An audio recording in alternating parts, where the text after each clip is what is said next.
आप हमारी कथा में पधारिएगा। हे भगवती, इस पुराण के स्वरूप में हम आपकी लीलाओं का वर्णन करेंगे, आपका गुणगान करेंगे। आप आपकी कृपा हमारे ऊपर बनाए रखना और आप हमारी इस कथा में पधारना। भगवान महाकाल महाराज अपने परिवार के साथ में आप इस हमारी कथा में पधारिएगा। ओम श्री गुरु चरण कमलेभ्यो नमो नमः। गुरुर्ब्रह्मा गुरुर्विष्णु गुरुर्देवो महेश्वरः गुरुर्साक्षात् परब्रह्मा तस्मै श्री गुरुवे नमः। ज्ञानमूलं गुरुर्मूर्ति पूजामूलं गुरुपदं मंत्रमूलं गुरुवाक्यो मोक्षमूलं गुरुकृपाः भूर्भुवस्वरो महा सविन्दु सिन्धु सुस्खलं तरङ्गभङ्गरञ्जितं द्विसत्सु पापजातजातकारिवारि संयुतं कृतान्तदूतकालभूतभीतिहारि वर्मदे त्वदीयपादपङ्कजं नमामि देवि नर्मदे। ओम भूर्भुवस्वरो महः श्रीरामप्रसाद शिवाय नमो नमः। जगदम्बासुरप्राण रेवादेवी नमो नमः। अब जो है मैं सभी सनातन धर्म में जितने भी देवी देवता 33 कोटि 33 करोड़ देवी देवता जो हमारे धर्म में है, सभी देवताओं का हमारी इस कथा में आवाहन करता हूँ। आप सभी हाथ जोड़ करके सभी भगवान का आवाहन करिए कि हमारे इस कथा पांडाल में जो है सभी भगवान उपस्थित हो गए और अपनी कृपा हमारे ऊपर बनाए रखना। अब जो हम कथा प्रारंभ करेंगे तो ये कथा किसके लिए करेंगे? तो ये कथा में माता जगदम्बा को सुनाने के लिए करेंगे। सभी भगवान जगदम्बा स्वरूप माता रेवा का आवाहन करिए। ओम भूर्भुवस्वरो महः रेवा देवी नमो नमः। भगवान भोलेनाथ का हम आवाहन करेंगे। ब्रह्मा मोरा हरि सुरार्चित लिंगम निर्मल भासित शोभित लिंगम जन्मज दुःख विनाशक लिंगम तत्प्रणमामि सदा शिवलिंगम दैव मुनि प्रवरार्चित लिंगम कामदह करुणाकर लिंगम रावणदर्प विनाशन लिंगम तत्प्रणमामि सदा शिवलिंगम तत्प्रणमामि सदा शिवलिंगम। इसी के साथ में जो है एक छोटे से कीर्तन के साथ हम कथा का प्रारंभ करेंगे। ताली बजाते हुए भगवती का कीर्तन करेंगे। राम नाम बोलो मन हरे राम बोलो रे राम नाम बोलो मन हरे बोलो रे बोलो रे बोलो बोलो मन हरे राम बोलो रे राम नाम बोलो मन हरे राम बोलो रे बोलो रे बोलो बोलो मन हरे राम बोलो रे। बीत गए दिन भजन बिना रे बीत गए दिन भजन बिना रे बीत गए तो भजन करो रे बीत गए तो भजन करो रे। राम नाम बोलो मन हरे राम बोलो रे बोलो रे बोलो बोलो मन हरे राम बोलो रे राम नाम बोलो मन हरे राम बोलो रे। भव सागर तो गहरो घणो रे भव सागर तो ऊंड घणो रे पार उतर गए संत जनार पार उतर गए संत जनार। राम नाम बोलो मन हरे राम बोलो रे बोलो रे बोलो बोलो मन हरे राम बोलो रे बोलो रे बोलो बोलो मन हरे राम बोलो रे। गोपाल कृष्ण भगवान की जय। वृद्धि सिद्धि के दाता गजानंद गणपति महाराज की। नर्मदा मैया की जय। नर्मदा पूजितातन भगवाश्च महेश्वरः वाचके पूजितं तद्वत् दैवाश्च ऋषयोचितः। अथ प्रथमोऽध्यायः देवी श्री नर्मदा का स्वरूप वर्णन। भगवती की कथा प्रारंभ होती है जहाँ पर कार्तिक जी महाराज पूछते हैं कि भगवती रेवा का स्वरूप कैसा है। श्री कार्तिक जी ने स्कंद जी से कहा कि हे मार्तंड, अब हम नर्मदा का जल जिसमें माँ साक्षात विराजी है उन माँ का चरित्र संक्षेप में जो है वर्णन करेंगे। तो सबसे पहले किसका वर्णन आता है? कथा में माँ रेवा के जल का। जिस प्रकार रामायण राम कथा होती है तो राम कथा में जो राम जी के नाम का महत्व है, इसी प्रकार से नर्मदा की कथा में जो है नर्मदा के जल का महत्व बताया गया है। जिस जल में माँ साक्षात विराजी है उन माँ का चरित्र हम संक्षेप में वर्णन करते हैं। जो इस धरा पर देव दानव मानव को दुर्लभ थी, जो माँ का संवाद है वही इस भूभार इस धरती के भार के मानव को सुलभ होगी। हाँ, तो आज के प्रसंग में मार्कंडेय जी ने कहा कि नर्मदा का प्रादुर्भाव इस वसुंधरा पर हर जीव के उद्धार हेतु हुआ है। माता नर्मदा का प्रादुर्भाव, माता नर्मदा इस संसार में इस धरा पर जो प्रकट हुई तो वो किस लिए हुई? मानव जीवन के कल्याण करने के लिए। और एक और बात कही जाती है कि गंगा माता किस लिए प्रकट होती? गंगा माता जो है मनुष्य का पाप धोने के लिए प्रकट हुई, और जो भगवती नर्मदा मैया हुई तो देवताओं का पाप धोने के लिए सर्वप्रथम देवलोक में प्रकट हुई थी। सर्वप्रथम इस धरा में अगर कोई नदी प्रकट हुई तो वो भगवती माता रेवा है। माता नर्मदा का प्रादुर्भाव गंगा जी से भी पहले हो चुका था। शिव के देह से, रुद्र के देह से माता नर्मदा का जो है प्रादुर्भाव हुआ।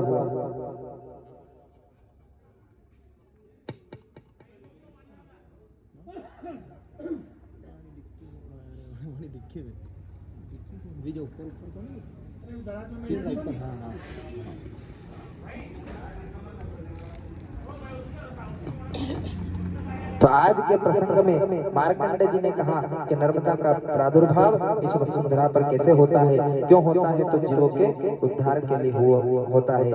अचर जीवों के उद्धार हेतु ये माता जो है वरदानी बनती है। अब माँ के स्नान करते हुए गजा के गंडस्थल से गिरे हुए मद से जो मदिरा के समान गंध से उत्तम स्नान क्रीड़ा द्वारा देवांगनाओं के स्नान देह से गंध केसर की सुगंध युक्त प्राय सभी मुनिगणों द्वारा सुमनोवा दीपों को समर्पित वीट प्रबंध की गज सुंद जैसी नवन तरंगों की लहर नर्मदा के जल से सबकी रक्षा करो। मार्कंडेय जी बोले कि सिद्ध गंधर्वों से सेवित यक्ष व विद्याधरों को व्याप्त अनेक प्रकार के देवगणों से युक्त रमण की हिमालय के शिखर में ब्रह्मा विष्णु सब देवता सहित स्वामी कार्तिक जी, नंदी महाराज, गणेश व नवग्रह सहित चंद्रमा सूर्य नक्षत्र ध्रुव मंडल के सभी देवता नर्मदा को नमस्कार कर प्रार्थना कर रहे हैं। वरुण कुबेर यम इंद्र गंधर्वों के सहित सभी गण दर्शन का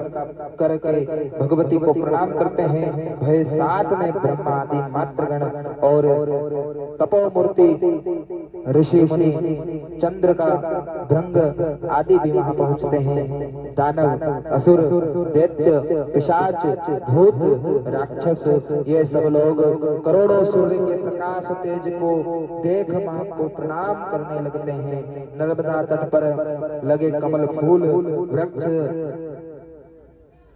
अच्छा दिखता है। अभिष्ट फलदायक इस पनडुब्बी के झुंड शोभा बढ़ा रहे हैं। सिद्ध योगी लीन लोकों में पवित्र नर्मदा का यशगान भी महादेव व पार्वती सहित अपने पुत्र कार्तिक से बोले कि हमें उस मृत्यु लोक में जो गंगा यमुना सरस्वती कावेरी व पूज्य नदी से जो वर्णन कहिए। तारक नाम जहाज बनो गंगा से अलौकिक शोध कहाँ, बड़े भाग से पाया कीर्तन जहाँ दर्शन से फल होत तहाँ, फल चाहा मिले मन का उद्धार ही माँ की सेवा यहाँ, भव पार की बल्ली बनी तन की कली काल में विवेक प्यारे यहाँ। गंग तरंग अनंग विदारन बंद समान से मंत्र बखाने, नाग लमेट हलाहल कंठ नज चरम लपेट बभूत रमाने, पूछे लला ललता बतलाओ भूतल प्राण सबे भटकाने, हल कहाँ वर्णों पे गिरी जो विवेक के नाम निशान मिटाने। उस नर्मदा का वर्णन करो। जब कार्तिक जी ने अपने पिता महादेव की स्तुति करी और कहा कि आप तीन लोकों का प्रलय, तीन लोकों का प्रलय वापिना के धारण करने वाला मुंडमाला पहने जगत के पिता वेद स्वरूप पार्वती के सहित अर्थ नारीश्वर जिनका नाम जगत के हर जीवों में वास है पिता मेरा आपको बारंबार नमस्कार है। कार्तिक जी महाराज भगवान भोलेनाथ को नमस्कार करते हुए पूछते हैं कि श्री शौनक जी ने श्री सूत जी महाराज से पूछा, वो कथा में आपसे पूछता हूँ, सभी पूजित धर्म की निपुणता आप में मानता हूँ, पवित्र अमृतमयी कथा में के वक्ता आप ही व्यास जी के शिष्य हैं, जिन्होंने 18 पुराण का व्यास रचा। आपसे धर्म और तीर्थ का आश्रय में सुनना चाहता हूँ। तीर्थ तो बहुत है, उन्हें हमने देखा है। यहाँ पे क्या बात, भगवान कार्तिक जी महाराज कहते हैं कि तीर्थ तो बहुत है, उन्हें हमने देखा है। ब्रह्मा से संबंधित जो नदी का नाम बताते कि ब्रह्मा से संबंध रखने वाली नदी जो है वो भगवती सरस्वती मैया है, और भगवान विष्णु से संबंध जो रखती है वो गंगा मैया है। गंगा मैया का प्रादुर्भाव विष्णु भगवान के पदों से, पदाम्बुजा विष्णु पदाम्बुजाय विद्महे, तो भगवान विष्णु के चरण कमलों से जो उत्पन्न होती है वो भगवती गंगा मैया है। तो ऐसा कोई तीर्थ बताओ या ऐसी कोई नदी बताओ कि जो भगवान महादेव जी से संबंध रखती हो, जो भगवान मेरे महाकाल से संबंध रखती हो। तो कार्तिक जी महाराज को सनक जी महाराज कहते हैं कि हे सनक कुमार, हे स्कंद कुमार, ऐसी नदी जो है जिसका प्रादुर्भाव जगत में जो है गंगा से भी पहले हुआ था, वो जगदम्बा रेवा स्वरूप नर्मदा मैया है, जो भगवान महादेव जी से संबंध रखती है। और किस प्रकार से महादेव जी से संबंध रखती है ये हम आगे कथा में सुनेंगे।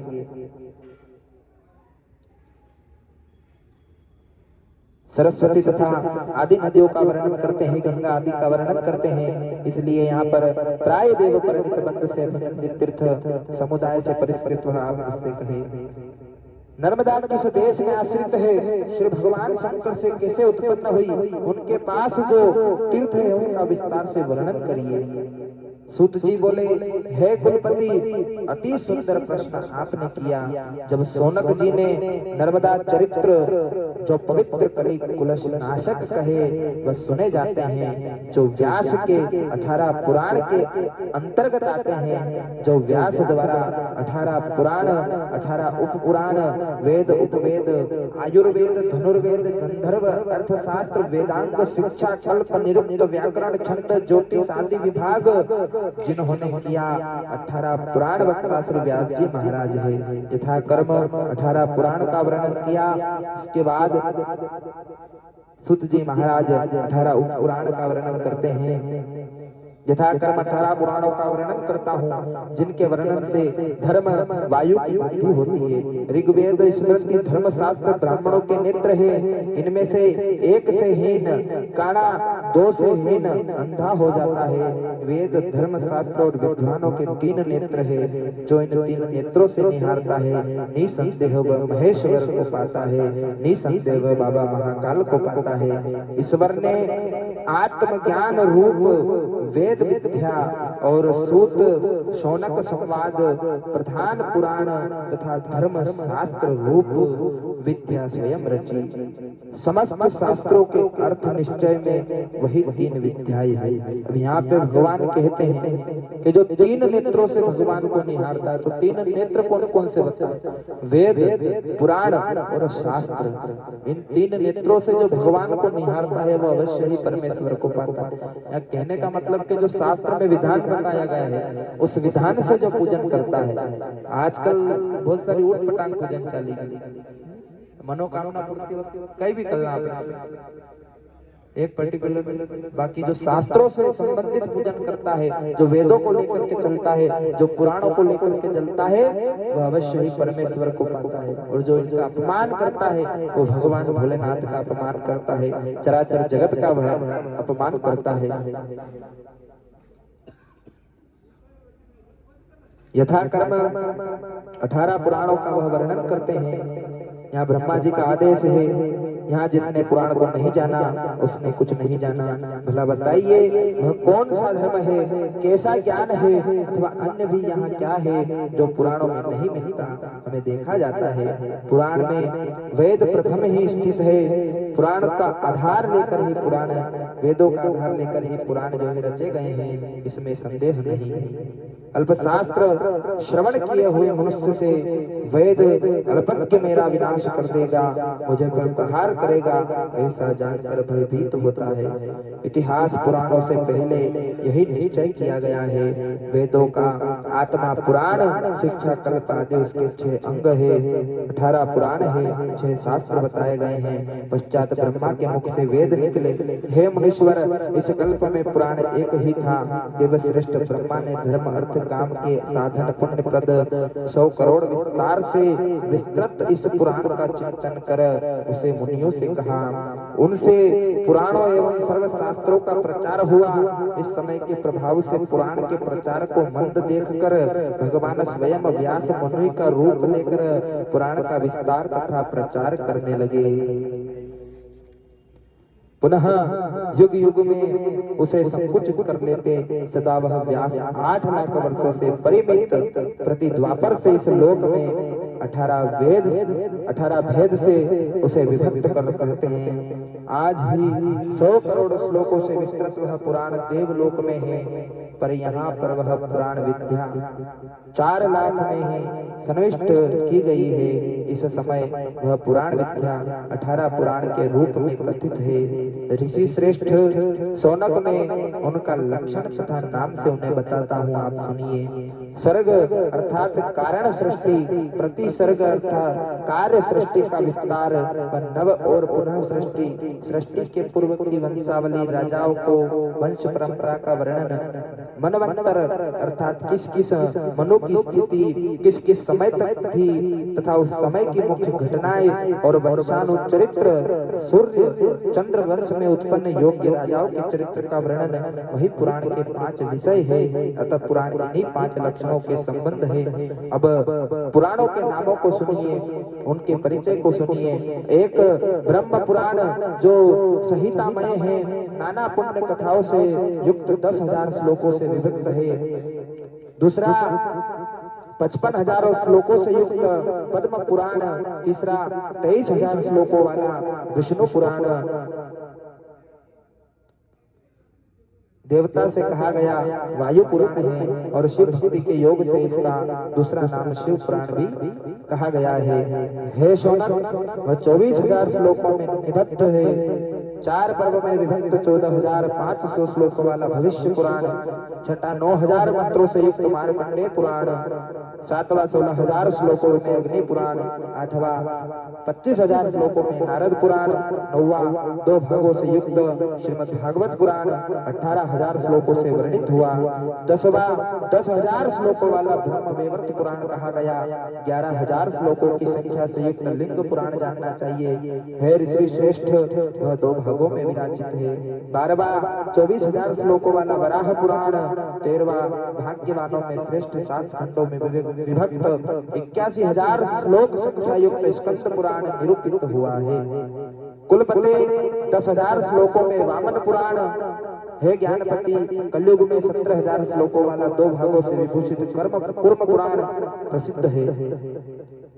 16वां वक्ताओं में श्रेष्ठ मत्स्य अवतार द्वारा मनु के लिए कहा गया 14,000 श्लोकों वाला मत्स्य पुराण। 19,000 श्लोकों वाला गरुड़ पुराण स्मरण किया जाता है। और 18वां 2 भागों में विभूषित 12,000 श्लोकों से युक्त ब्रह्मांड पुराण वर्णित है। ये 18 पुराण बताए गए हैं। कौन सा पुराण, उसमें कितने श्लोक और किसके लिए वह पुराण बना, उसकी यहाँ पर जानकारी बताई गई। अब इन 18 पुराण के उप पुराण भी कहे जाते हैं। 18 उप पुराण है। अतः श्री रेवा खंडान अंतर्गतेन प्रथमोध्याय संपूर्ण। बोल जगदम्बे मात की, नर्मदे मैया की, महादेव जी महाराज की। अथ द्वितीयोध्याय नर्मदा महात्म्य वर्णन। सूत उवाच नर्मदायस्तु महात्म्य कृष्णद्वैपायनो ब्रवीत ततेऽहं सम्प्रवक्ष्यामि यत्वया परिप्रेक्षितम्।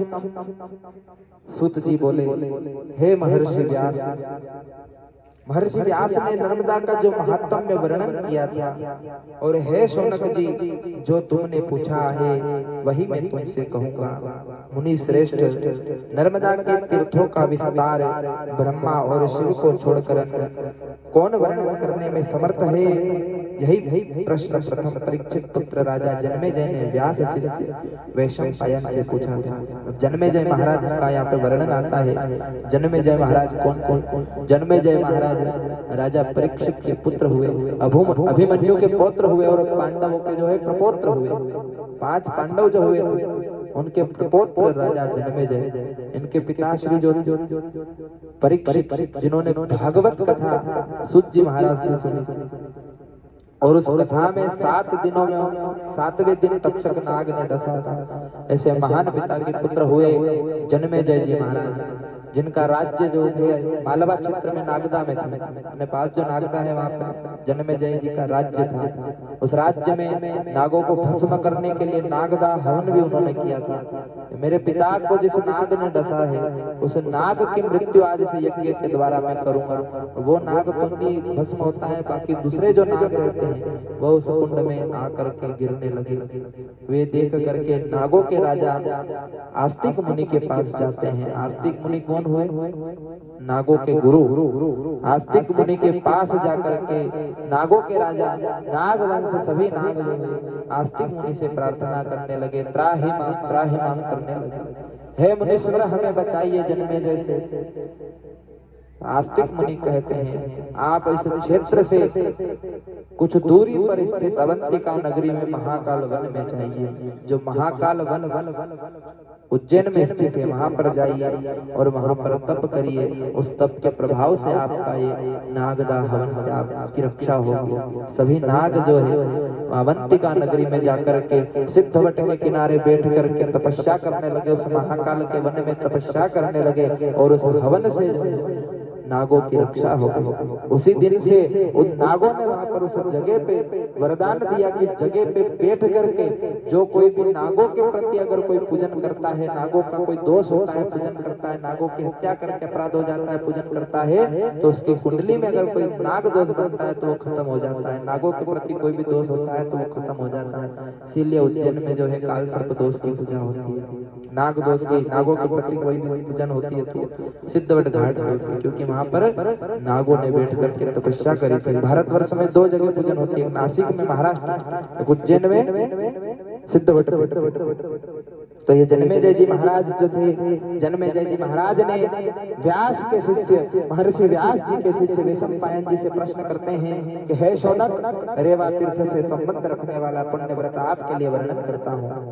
पूर्व काल में परीक्षित यज्ञ दीक्षा में दीक्षित हुए, तब यज्ञ कर्मों के आरंभ होने पर हविष्य आदि द्रव्य संचित किए जाने पर तथा ब्राह्मणों के सभासीन हो जाने पर, अग्नि का आवाहन किए जाने पर तथा सर्वत्र धर्म कथाओं की प्रवृत्ति होने पर अहर्निश यज्ञ भूमि में जनों द्वारा कुलपति दीजिए, भोग लगाइए इत्यादि शब्द सुने जाने पर और विनोदियों द्वारा विनोद परिहास करते हुए स्वर्गीय सभा के समान इस प्रकार यज्ञ के आरंभ होने पर सुख पूर्वक बैठे हुए वैशंपायन जी से जन्मेजय ने पूछा। जन्मेजय कहते हैं कि हे वैशंपायन जी, भगवान व्यास की कृपा से तुम सब कुछ जानते हो ऐसा मैं मानता हूँ, इसलिए ऋषियों के समीप में आप सब कुछ, आपसे सब कुछ मैं पूछता हूँ। हमारे पूर्वजों का पूर्व आचरित तीर्थ सेवन आदि सब मेरे लिए कहो। मैंने सुना है वे दीर्घ काल तथा अनेक प्रकार के कलेशों का अनुभव किए। जन्मेजय जी क्या पूछते हैं कि मेरे जो पूर्वज हुए, पांडव हुए, उन्होंने इतना दुख क्यों भोगा, आप मुझे बताइए। उनको इतने कलेश क्यों भोगने पड़े, आप मुझे बताइए। हमारे पूर्वजों के बारे में बताइए। मेरे पूर्व पितामह पांडव हुए, जुए में वो क्यों हारे, फिर तीर्थ के अनेक भूभागों पर वे विचरे, वह सब कहे। मैं आपको सर्वज्ञ मानता हूँ। वैशंपायन जी बोले, हे भूस्वामी, जो आपने पूछा है, हे अनघ महर्षि वेदव्यास और त्रिलोचन भगवान शंकर को नमस्कार करके मैं वर्णन करता हूँ। बैठ जाओ, आसन ग्रहण करो। तुम्हारे पितामह पांडव द्रौपदी के साथ उत्तम काम्यक वन में ब्राह्मणों सहित निवास करके विंध्याचल की ओर गए। हे राजेंद्र, महाधौम्य के शल्य उद्दालक के अग्रण्य होने पर महामति कश्यप तथा उनके पुत्र विभांडक महामुनि एवं गुरुजन कुलस्य लोमस जैसे और भी पुत्र पौत्रादि सहित वे समस्त तीर्थों में स्नान करते हुए पहुंचे। वहां पवित्र आश्रमों का दर्शन करके सुंदर विपिन की मनोरम छटा का अवलोकन करते हुए विंध्याचल के वन में प्रविष्ट हुए, जो कि चंपा, कनेर, नाग, केसर, पुन्नान, सुल्ताना, चंपा, मौलश्री, कचनार, अनार, पुष्पित, धवल, कहू, बिल्व, गुलाब, केतकी, कदम्ब, आम, महुआ, नीम, नींबू, तेंदू, नारियल, केता, खजूर, कटहल आदि नाना प्रकार के वृक्षों एवं गुलमलताओं से युक्त पुष्प फल से परिपूर्ण कुबेर के उद्यान चैत्र रथ के समान था। यहाँ पर विंध्याचल पर्वत का वर्णन किया गया, उसमें कौन कौन से झाड़ फूल लगे हुए हैं उसकी शोभा बताई गई। विंध्याचल पर्वत की तुलना वैशंपायन जी ने जो है कुबेर के उद्यान चैत्र रथ से करी है। वह अनेक सुंदर जलाशयों से पूर्ण था, कुमुदनी खंड से मंडित और नील, पीत, श्वेत, लाल कमलों से आच्छादित एवं हंस, कारंडव, चकवा, चकवी, आंडी, काक, बगुलों की पंक्ति एवं कोकिल आदि से सुशोभित था। सिंह, बाघ, शुकर, हाथी, विशालका एवं भैंसे, सुरभि, सारंग, भालू आदि जानवर से युक्त था। कौल, मयूर एवं नाना प्रकार के पक्षियों से सुशोभित रहा। दुख और शोक से रहित प्राणियों से अत्यंत मनोरम था। पिपासाहीन सुंदर सब प्रकार की व्याधियों से विरहित वन था, जहाँ सिंहनी का दूध स्नेह सहित हरिण पान करते थे। विलाप और मूषक एक दूसरे के मुख चाटते थे। सिंहों के साथ हाथियों के बच्चे और मोरों के साथ सर्प क्रीड़ा करते थे। ऐसे सुंदर वन में पांडवों ने प्रवेश किया। यहाँ पे नर्मदा जी की भूमि का वर्णन आता है, जहाँ पर सर्प और मोर जो है मित्र बनकर रहते थे। ऐसी ये जगत जननी जगदम्बा की भूमि है, जहाँ पर सिंह और हाथी के बच्चे मित्र बनकर रहते थे। बिलाव, बिल्ली और चूहा मित्र बनकर इसके तट पर रहते थे। ऐसे पुण्य पवित्र क्षेत्र में पांडवों ने प्रवेश किया। ऐसा जो है वैशंपायन जी बताते हैं, वहां तरुण भुवन भास्कर के समान महर्षि मार्कंडेय पवित्र आचार से युक्त बुद्धिमान, क्षमाशील, त्रिकाल संध्या जप परायण थे। वहां कोई पंचार अग्नि तपते थे तो कोई एकांत में स्थित रहते थे। कुछ हाथों के ऊपर किए हुए सूर्य की उपासना में रत थे, कुछ सायं प्रातः भोजन करने वाले, कोई एकाहारी, कोई 12 दिन में, कोई पक्ष में, कोई अमावस्या के दिन भोजन करते थे, कोई जल की इकाई खाकर रहते थे, कोई खली खाकर तो कोई पत्ते चबाकर, कोई नियत आहार